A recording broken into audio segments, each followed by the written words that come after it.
Toby Perkins. Thank you, Mr Deputy Speaker. It's a great pleasure to follow the honourable gentleman. I find myself agreeing with many of the priorities that he's set out, which gives us some hope about that cross-party consensus.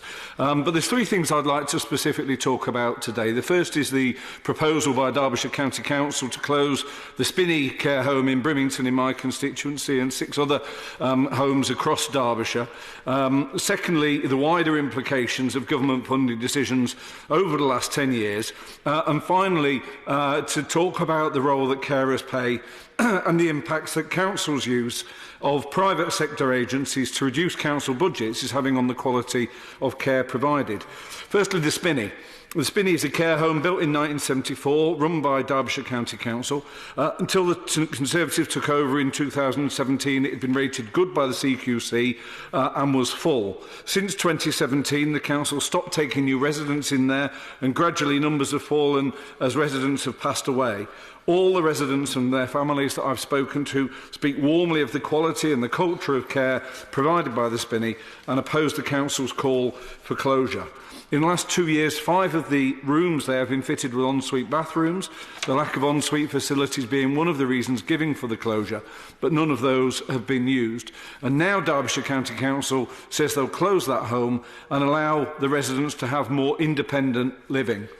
The comments from residents make it clear what they feel. One said, "I have no relations, no family. The carers and staff are my family. I want to live the rest of my days here. It's all come crashing down around me."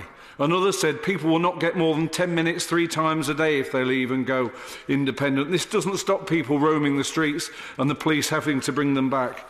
A family member said, "My mum lived independently till she was 96 years of age. We all rallied round to look after her, but she was only safe once she was here at the Spinney." There are many, many more.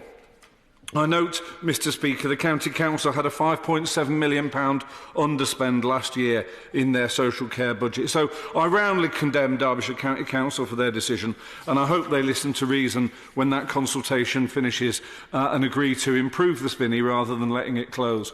But more broadly, we all know that the money available for councils for social care has been one of those most savagely cut during the 9 years of austerity. Indeed, at the very time when an ageing population demanded an increase in care spending, so the government was cutting £5 billion from council budgets for care. The money the Prime Minister has promised, welcome as it is simply one step back up the other side of the mountain. And the failure to provide care for some of our most vulnerable citizens isn't just morally repugnant. It doesn't just shame us as a society, but it's also economically illiterate too, because failure to care for people in residential or domestic settings, leaving them to fend for themselves, means they end up in A&E. It means they end up being treated more expensively in our hospital system. And so those 148 people who sat in a hospital bed in Derbyshire because there wasn't a care package available for them were costing us more at the very time they were sat there as a result of cost savings. Cuts in care are not only barbaric, but they are economically crazy too. Now, there's no way that a government that has reduced council spending by 50% in real terms over 10 years can be anything but complicit in the care crisis that faces us. But simply providing ring-fenced money for care alone won't take the steps required to make this right. There must be a whole system approach that realises the many causes of the crisis in care. These causes include the inadequate number of GP appointments available, particularly in more deprived areas, the crisis in recruitment of GPs, in nurses and carers, the casual and unprofessional way that carers are recruited, trained and employed, which means that workers at McDonald's are given greater job security and better rates of pay than someone who plays a crucial role in the health of the most vulnerable citizens in our society, and the crisis in A&E, which leads to the greater share of NHS budget being taken up in A&E, which then is exacerbated by people taking up hospital beds who could be at home receiving care, and so the vicious cycle continues. I'd like to touch finally on the issue of how carers are employed.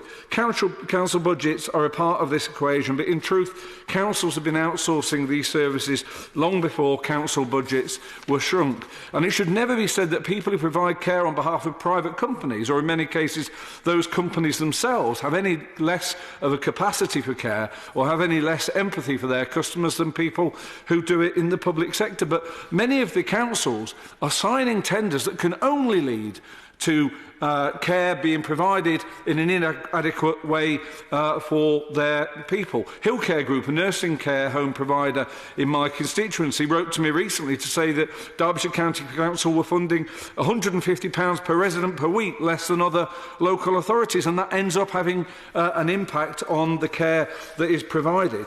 So I have an idea. Councils, when they set tenders, should be setting a rate of pay at the time that they use those private companies. And the reason for using private companies isn't just about saving budget, it's about that company providing it better. It's not just a way of undercutting the wages that unionised council staff end up providing. If we had set rates of pay across the sector set by the councils, then you wouldn't find these council contracts being provided by private companies in such an inadequate way. So this is a multifaceted and real problem. Residents and families of the Spinney are just the latest victims of our failure to take this seriously. I hope it is now solved because our older people desperately need it to be.